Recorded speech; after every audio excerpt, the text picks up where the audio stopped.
K മുരളീധരനെ വയനാട്ടിൽ മത്സരിപ്പിക്കുമോ? തടസ്സമില്ല എന്ന് പറയുന്നു KPCC അധ്യക്ഷൻ കെ സുധാകരൻ. മുരളി എവിടെ മത്സരിപ്പിക്കാനും യോഗ്യനാണെന്നും പറയുന്നുണ്ട് കെ സുധാകരൻ.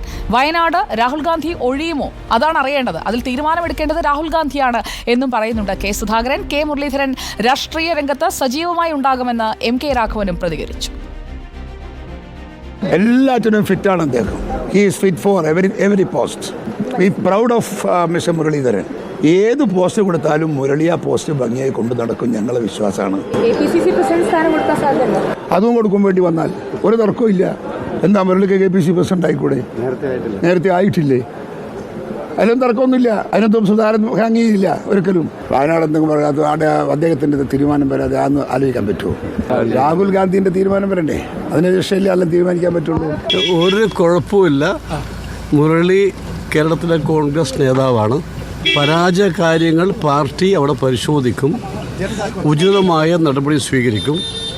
അതുകൊണ്ട് മുരളി പൂർവാധികം ശക്തിയോടുകൂടി രംഗത്തിറങ്ങും, ഒരു വിഷയവുമില്ല. മുരളി വളരെ സജീവമായി സക്രിയമായി രംഗത്തുണ്ടാവും. കോൺഗ്രസ് ക്യാമ്പിലെ ഇപ്പോഴത്തെ നീക്കങ്ങൾ എന്താണ് എന്ന് പറയാൻ ആർ റോഷിപാൽ നമുക്കൊപ്പം തയ്യാറാണ്. Good evening R Roshipal. Good evening Sujaya. Roshi, എന്തെങ്കിലും തീരുമാനമായോ? വയനാട്ടിലാണോ റായ്ബറേലിയിലാണോ? എവിടെയായിരിക്കും രാഹുൽ ഗാന്ധി MP ആയി തുടരുക? അതിൽ പ്രിയങ്ക ഗാന്ധി മത്സരിക്കാൻ വരുമോ? ഇതിലേതെങ്കിലും ഒന്ന് ഒഴിഞ്ഞാൽ? അതോ വയനാട്ടിൽ കെ മുരളീധരൻ ഇപ്പോൾ കെ സുധാകരൻ സൂചിപ്പിച്ചതുപോലെ രാഷ്ട്രീയ വനവാസത്തിന് വിടാതിരിക്കാൻ വയനാട്ടിൽ നിർത്തി MP ആക്കി വിജയിപ്പിച്ച് പാർലമെന്റിലേക്ക് വിടുമോ? എന്തൊക്കെയാണ് ഇപ്പോൾ നടക്കുന്ന ആലോചനകൾ? രാഹുൽ ഗാന്ധി വയനാട്ടിൽ തുടരുമോ അല്ലെങ്കിൽ റായ്ബറേലിയിലായിരിക്കുമോ തുടരുക എന്ന കാര്യത്തിൽ ഇപ്പോഴും വ്യക്തതയില്ല. രാഹുൽ ഗാന്ധി ഈ കാര്യത്തിൽ മനസ്സ് തുറന്നിട്ടില്ല. മറ്റന്നാൾ കോൺഗ്രസ് പ്രവർത്തക സമിതി യോഗമുണ്ട്. ഒരുപക്ഷെ അതിനു മുമ്പ് തന്നെ രാഹുൽ ഗാന്ധി ഈ കാര്യത്തിൽ ഒരു തീരുമാനമെടുക്കാനുള്ള സാധ്യതയുണ്ട്. അങ്ങനെയെങ്കിൽ അതുവരെ കാത്തിരിക്കേണ്ടി വരും വയനാട്ടിലെ ഉപതെരഞ്ഞെടുപ്പിന് വേണ്ടി. വയനാട്ടിൽ രാഹുൽ ഗാന്ധി ഒഴിഞ്ഞാൽ മാത്രമേ അവിടെ കെ മുരളീധരനെ സ്ഥാനാർത്ഥിയാകുന്ന കാര്യം ചർച്ച ചെയ്യുന്നതിലടക്കം പ്രസക്തിയുള്ളൂ. പക്ഷേ ഇത്തരമൊരു ചർച്ചയ്ക്ക് തുടക്കമിട്ടത് മുസ്ലിം ലീഗാണ്. മുസ്ലിം ലീഗ് തുടക്കമിട്ട ചർച്ച പിന്നീട് അത് കോൺഗ്രസ് നേതാക്കൾ തന്നെ ഏറ്റെടുക്കുന്ന സാഹചര്യം. കോഴിക്കോട് DCC അധ്യക്ഷനായ കെ പ്രവീൺകുമാർ ഈ മുസ്ലിം ലീഗിന്റെ നിലപാടിനെ പിന്തുണച്ച് പരസ്യമായി തന്നെ രംഗത്ത് വരുന്നു. യൂത്ത് കോൺഗ്രസിന്റെ സംസ്ഥാന അധ്യക്ഷൻ രാഹുൽ മാങ്കൂട്ടത്തിലിനടക്കം അതേ അഭിപ്രായമുണ്ട്. വയനാട്ടിൽ കെ മുരളീധരൻ, രാഹുൽ ഗാന്ധി ഒഴിയുകയാണെങ്കിൽ അവിടെ കെ മുരളീധരൻ തന്നെ മത്സരിപ്പിക്കണം, കെ മുരളീധരൻ വയനാട്ടിൽ മത്സരിച്ച് വിജയിക്കട്ടെ എന്ന നിലപാടിലേക്ക് കൂടുതൽ നേതാക്കൾ അതേ നിലപാട് സ്വീകരിക്കുന്നു. പക്ഷേ ഈ കാര്യത്തിൽ രാഹുൽ ഗാന്ധിയുടെ തീരുമാനത്തിനായി കാത്തിരിക്കുകയാണ് സംസ്ഥാനത്തെ കോൺഗ്രസ് നേതാക്കളും UDF നേതാക്കളും. ഏതായാലും തൃശൂരിലെ പരാജയവുമായി ബന്ധപ്പെട്ട മുരളീധരന്റെ പരാതി ഒന്നൊന്നായി നേതാക്കൾ തന്നെ കേൾക്കും. ഈ പരാതി വിശദമായി പരിശോധിക്കുകയും അതിൽ അന്വേഷിച്ച് നടപടി ആവശ്യമാണെങ്കിൽ കടുത്ത നടപടി തന്നെ സ്വീകരിക്കാനുള്ള ആലോചനയും KPCCയുടെ ഭാഗത്തുനിന്നുണ്ടാകും. KPCC ഒരു കമ്മീഷനെ, മുതിർന്ന നേതാക്കൾ ഉൾപ്പെടുന്ന അന്വേഷണ സമിതിയെ തന്നെ നിശ്ചയിക്കും. ആ അന്വേഷണ സമിതിയുടെ റിപ്പോർട്ട് അടിസ്ഥാനമാക്കിയാകും അവിടെ ആർക്ക് എതിരെ നടപടി ഉണ്ടാകുമെന്ന കാര്യത്തിൽ ഒരു വ്യക്തത വരിക. ഏതായാലും മുരളീധരനെ അനുനയിപ്പിക്കും. കാരണം തൃശൂരിലെ ദയനീയ പരാജയം, ആ പരാജയത്തോടെ കടുത്ത നിലപാട് സ്വീകരിച്ച് വീട്ടിൽ നിൽക്കുകയാണ് കെ മുരളീധരൻ. കെ മുരളീധരനെ വീണ്ടും സജീവമായി പാർട്ടിയുടെ ചുമതലകൾ ഏൽപ്പിക്കാനുള്ള ആലോചനയടക്കം നടക്കുന്നുണ്ട്.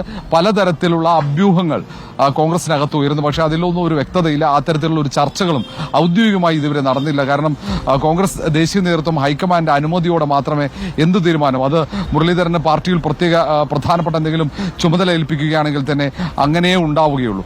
ഏതായാലും KPCC അധ്യക്ഷനും MK രാഘവൻ, KC വേണുഗോപാൽ അടക്കമുള്ള പല നേതാക്കളും, രമേശ് ചെന്നിത്തല, VD സതീശനടക്കം ടെലിഫോണിൽ കെ മുരളീധരനുമായി സംസാരിച്ചിട്ടുണ്ട്. ഈ കെ മുരളീധരൻ പറഞ്ഞ കാര്യങ്ങൾ ഹൈക്കമാൻഡുമായി അവർ ആശയവിനിമയം നടത്തും. അതിനുശേഷമാകും ആ കാര്യത്തിൽ ഒരു തുടർ തീരുമാനമുണ്ടാകും. ഏതായാലും മുരളീധരൻ വനവാസത്തിന് പോകേണ്ടി വരില്ല എന്നാണ് നേതാക്കൾ ഭാഗത്ത് നമുക്ക് ലഭിക്കുന്ന സൂചനകൾ. മുരളീധരൻ ഉയർത്തിയ പരാതികളും പരിശോധിക്കും, നടപടി ഉണ്ടാകും. മുരളീധരനെ കൃത്യമായി ഒരുപക്ഷെ പാർട്ടി ചുമതല ഏൽപ്പിക്കും. അതല്ലെങ്കിൽ ഈ വയനാട്ടിൽ ഒഴിവ് വരികയാണെങ്കിൽ കെ മുരളീധരൻ ഒരു രാഷ്ട്രീയ ചാണക്യന്റെ പിൻഗാമിയാണ്. അതുകൊണ്ട് തന്നെ ഒരു ചാണക്യതന്ത്രം വോട്ടെണ്ണി 3ാം സ്ഥാനത്തേക്ക് വീഴുന്ന വേളയിൽ തന്നെ അദ്ദേഹം ഇറക്കിയതാണോ? ഞാൻ എല്ലാം അവസാനിപ്പിക്കുകയാണ് എന്ന മട്ടിൽ. ഒന്ന് നമുക്കറിയാം, കെ കരുണാകരന്റെ മകൻ എന്നതിനപ്പുറത്തേക്ക് കെ മുരളീധരൻ ചുരുങ്ങിയ സമയം കൊണ്ട് തന്നെ കോൺഗ്രസ് പ്രവർത്തകരുടെ മനസ്സിൽ ഇടം നേടിയ ഒരു നേതാവാണ്. മാത്രവുമല്ല കേരളത്തിലെ ഏറ്റവും പ്രധാനപ്പെട്ട ക്രൗഡ് പുള്ളറായ രാഷ്ട്രീയ നേതാക്കളിൽ ഒരാൾ കൂടിയാണ് കെ മുരളീധരൻ എന്ന കാര്യത്തിലും സംശയമില്ല. അതുകൊണ്ട് തന്നെ നിയമസഭയിൽ മുരളീധരൻ അംഗമായിരിക്കുമ്പോഴും പലപ്പോഴും സർക്കാരിനെതിരെയൊക്കെ ആഞ്ഞടിക്കുന്നത് നമ്മൾ സാക്ഷിയായതാണ്. അത്തരമൊരു നേതാവിനെ നഷ്ടപ്പെടുത്തുക എന്നത് കോൺഗ്രസിനെ സംബന്ധിച്ചിടത്തോളം ആലോചിക്കാൻ പോലും കഴിയില്ല. അദ്ദേഹം രാഷ്ട്രീയം അവസാനിപ്പിക്കുക അല്ലെങ്കിൽ പൊതുപ്രവർത്തനം തൽക്കാലത്തേക്ക് സജീവ രാഷ്ട്രീയം അവസാനിപ്പിച്ചാൽ തന്നെ അത് തിരിച്ചടിയാകുമെന്നൊക്കെ അറിയാം. അദ്ദേഹത്തെ കൃത്യമായി കാര്യങ്ങൾ ബോധ്യപ്പെടുത്തി അദ്ദേഹത്തെ തിരിച്ചു കൊണ്ടുവരാൻ പറ്റുമെന്നൊക്കെ നേതാക്കൾക്കും അറിയാം. പക്ഷെ അദ്ദേഹത്തിന്റെ മനസ്സിനേറ്റ മുറിവ് അത് ഉണക്കുക എന്നതാണ് ഈ അനുനയ നീക്കത്തിന്റെ പ്രധാനപ്പെട്ട ലക്ഷ്യവും. കാരണം വടകരയിൽ നിന്നും ഒരു ഘട്ടത്തിൽ തൃശൂരിലേക്ക് മുരളീധരനെ കൊണ്ടുവരുമ്പോൾ ഇത്തരമൊരു ദയനീയ പരാജയം കോൺഗ്രസ് നേതൃത്വം പ്രതീക്ഷിച്ചിരുന്നില്ല. മുരളീധരനും പ്രതീക്ഷയില്ല. രണ്ടാം സ്ഥാനത്ത് ഏതെങ്കിലും തരത്തിൽ അവിടെ പരാജയപ്പെടുകയാണെങ്കിൽ രണ്ടാം സ്ഥാനത്ത് സുരേഷ് ഗോപി പരാജയപ്പെടും എന്ന് തന്നെയാണ് മുരളീധരൻ കണക്കുകൂട്ടിയത്.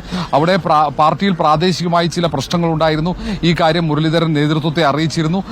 ചില മറ്റു വിഷയങ്ങൾ ടി.എൻ. പ്രതാപനുമായി ചില തർക്കങ്ങളുണ്ടായിരുന്നു. അത് പരിഹരിക്കപ്പെട്ടു എന്ന് തന്നെയാണ് മുരളീധരനുമായി ബന്ധപ്പെട്ടവർ പറയുന്നത്.